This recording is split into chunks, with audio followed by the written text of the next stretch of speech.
What is up, YouTube tube? Gertha the Annihilator here, and in today's video we are doing a classic style ass video. We are doing a good old fashioned ranking. In this video we are going to be ranking the Hellraiser franchise.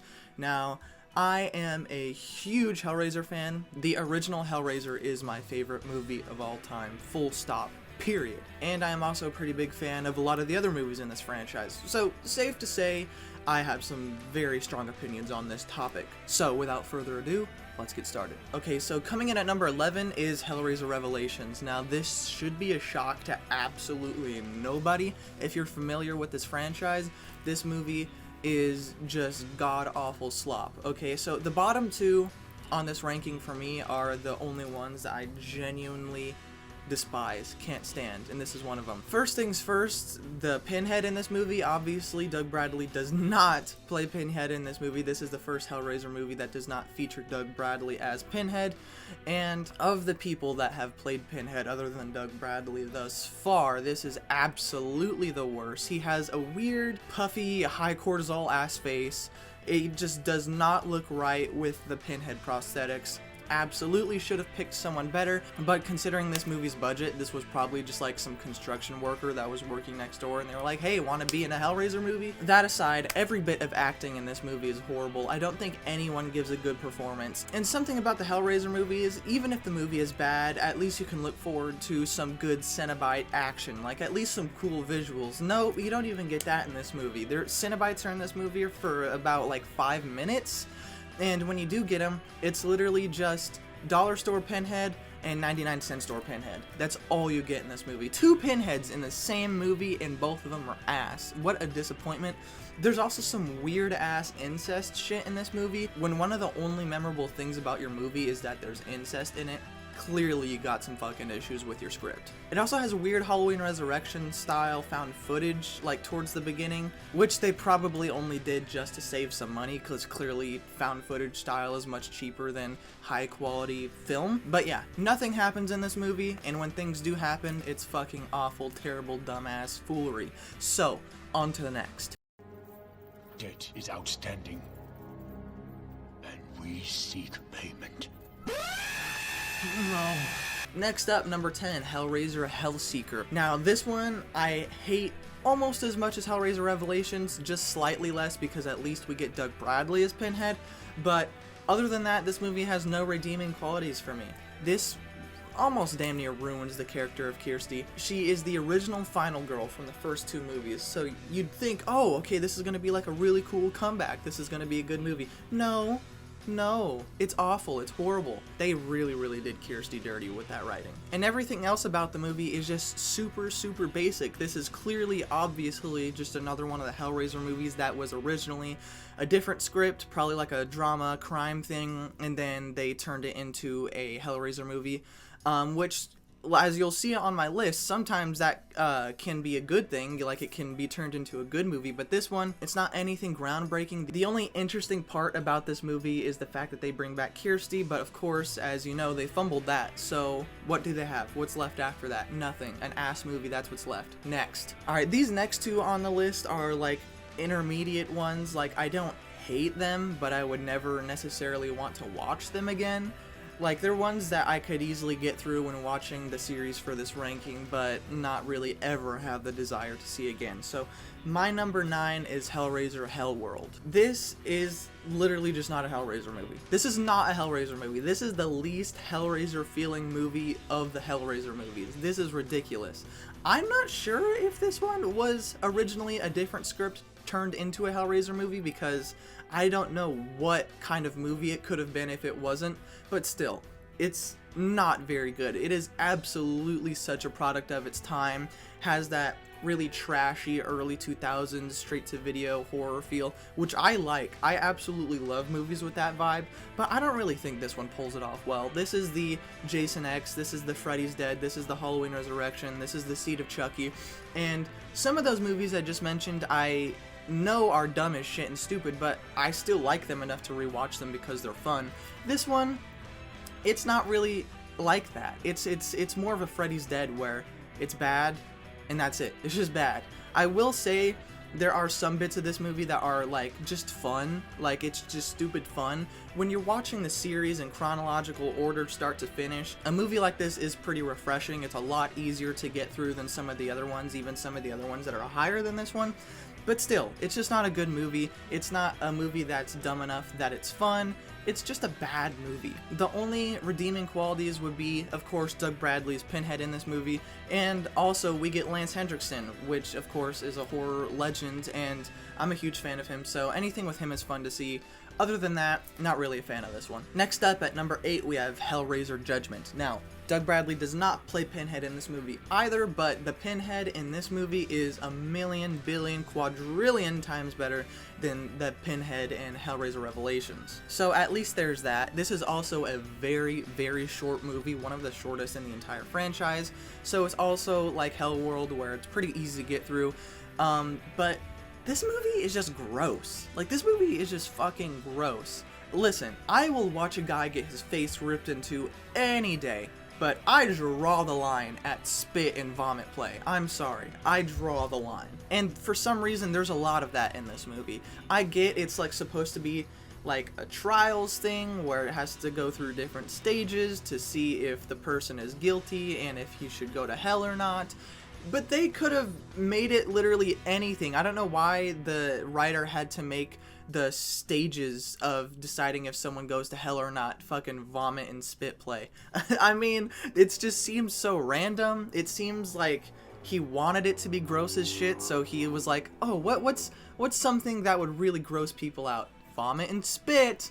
But it's not like gore gross where it's kind of cool. It's just gross, you know? It's not fun to watch. Other than that, this movie is literally just a ripoff of Seven. The whole following a killer who's like biblically motivated, where it's a 7 deadly sins sort of thing, it's been done before. You clearly see what movie they're ripping off, and that makes it extremely predictable. The twist at the end isn't really a twist because it's literally just 7 and we've seen what happens before.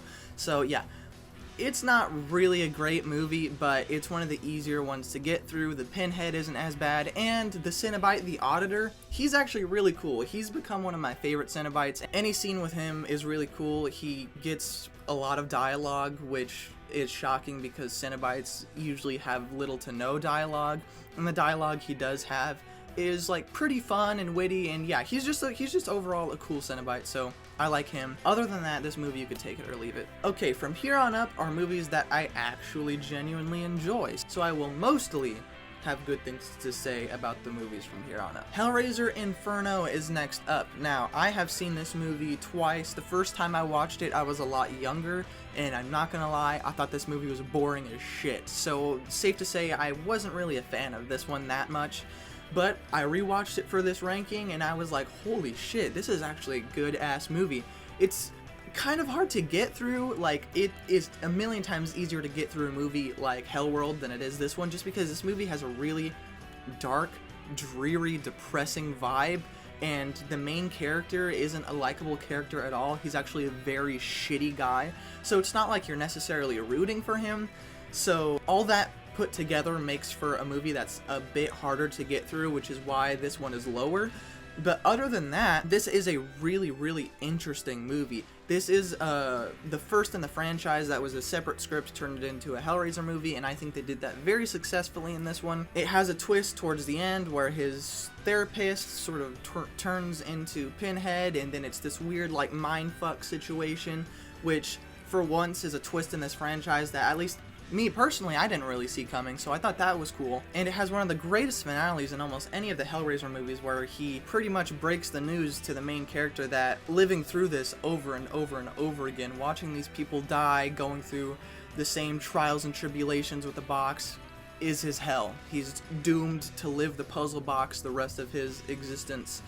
And that's just a cool-ass mindfuck scene. It's really, really cool. It's really, really cool. I'm not really doing justice explaining it, so if you haven't seen this one, I strongly suggest you check it out. Next up, we have a movie I just watched last night. This was the last movie I needed to see for this ranking, and that is Hellraiser 2022.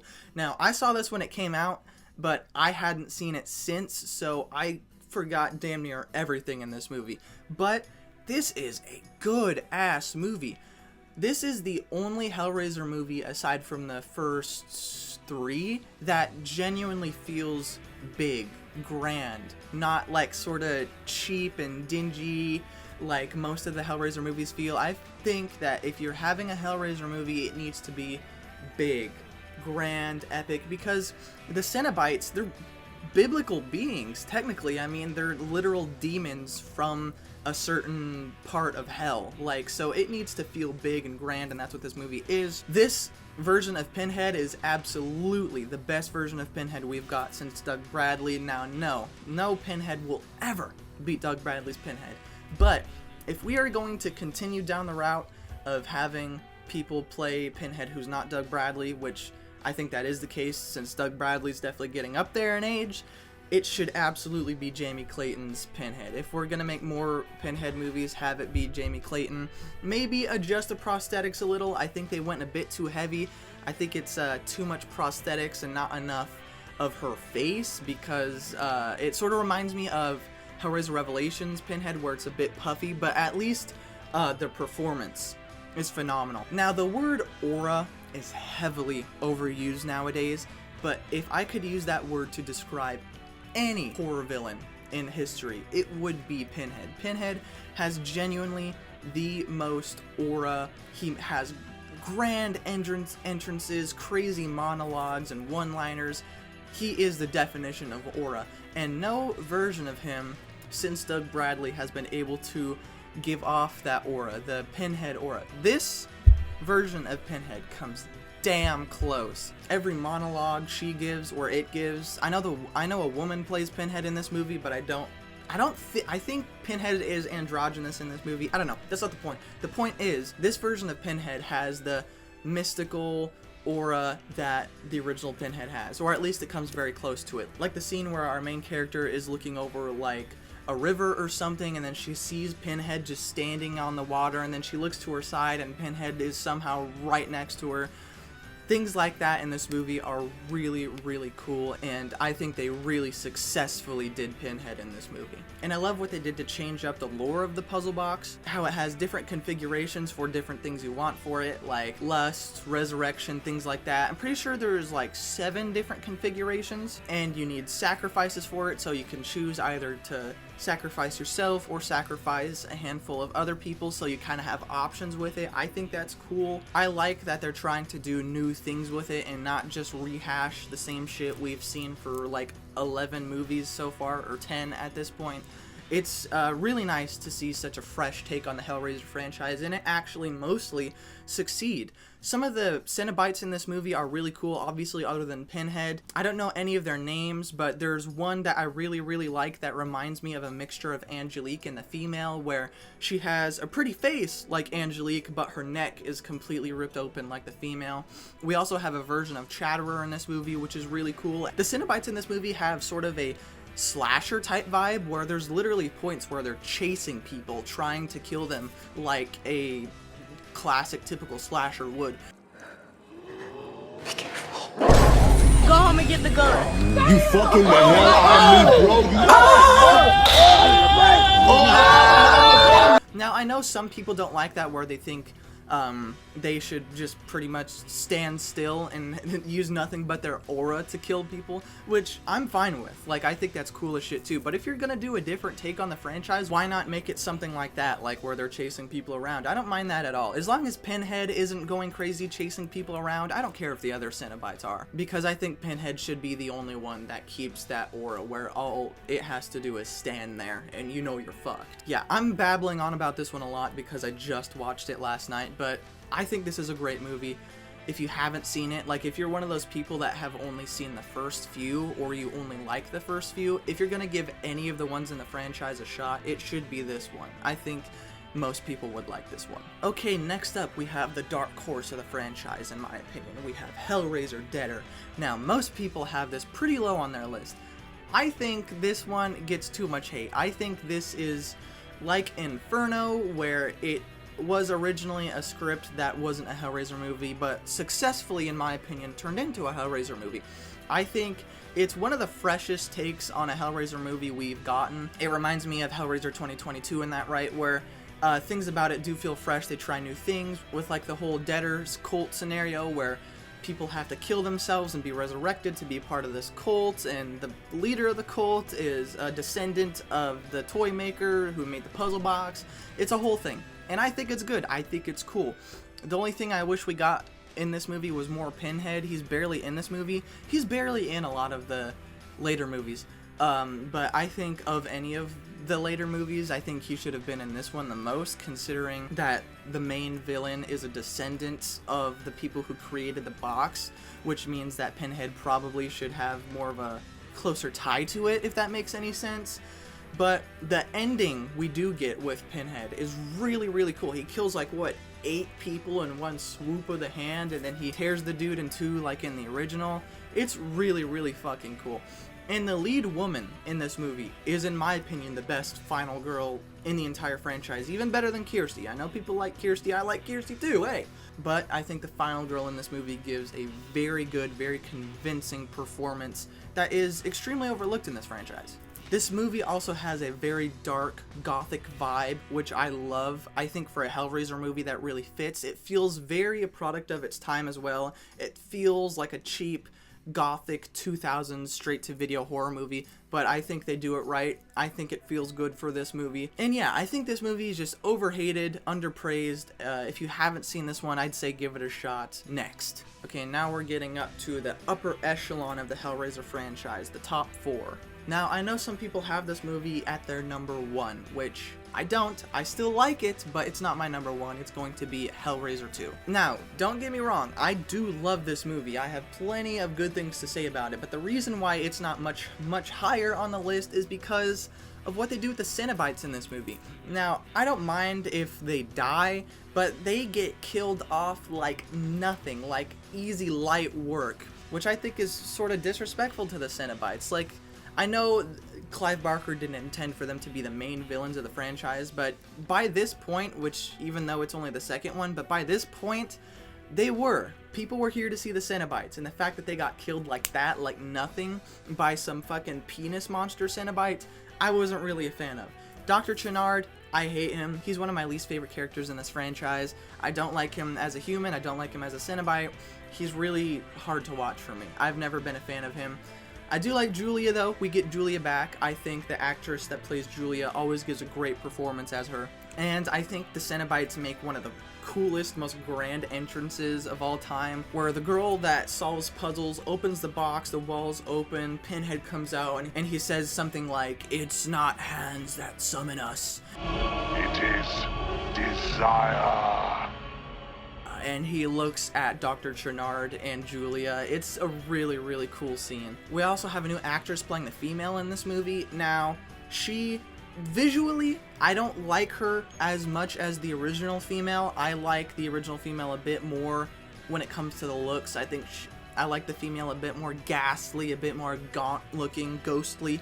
And in this one, I think the female has a bit more of a fuller face. It kind of makes her look like an emoji or something, but still creepy as hell. When it comes to the actual performance of the female, I do think that the woman that portrays the female in this one does give a much better performance as the female, looks aside. Yeah, this is a good-ass movie. The only thing that holds it back for me is Channard and what they do with the Cenobites. It's also a really long movie too. It's one of the longer in the franchise, which is fine for the most part, but a lot of it is stuff with Channard, and I can't stand that dude. I'm a Channard hater for life. Next up, at number 3, we have Hellraiser Bloodlines. Now, this movie, correct me if I'm wrong, but of any Hellraiser movie, has the most Pinhead. Pinhead is in this movie much more than I expected him to be, which I love, of course. The more Pinhead, the better, okay? I really, really love how it takes place in 3 different times. It takes place in the past, the present, and the future.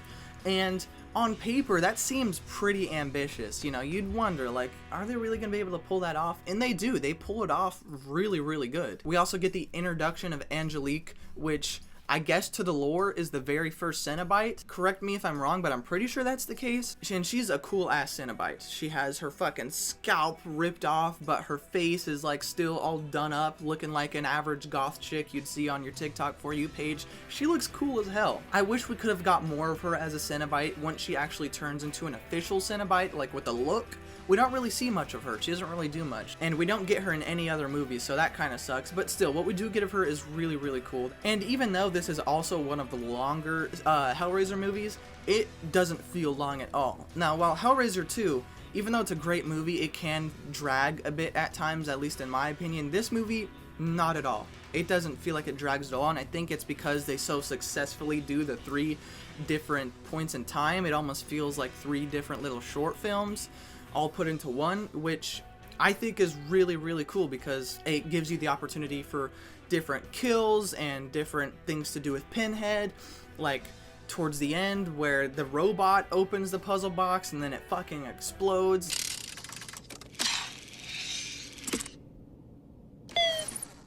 Like, there's a lot of different things you could do with the plot of this movie, and I think they execute it all very successfully. Alright, ladies and gentlemen, top 2. My number 2 is going to be Hellraiser Hell on Earth. Now, this is absolutely the most fun Hellraiser movie in this entire franchise. This is definitely the most classic slasher feeling of all of them, because Pinhead and the Cenobites in this movie are literally just walking the streets brutalizing people. Like, that's literally what they do.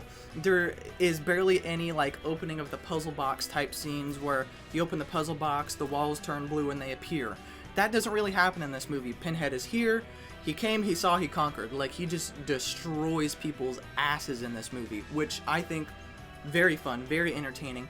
There are some really weird-ass, goofy-ass Cenobites who I don't like the fucking camera dude and his really shitty one-liners.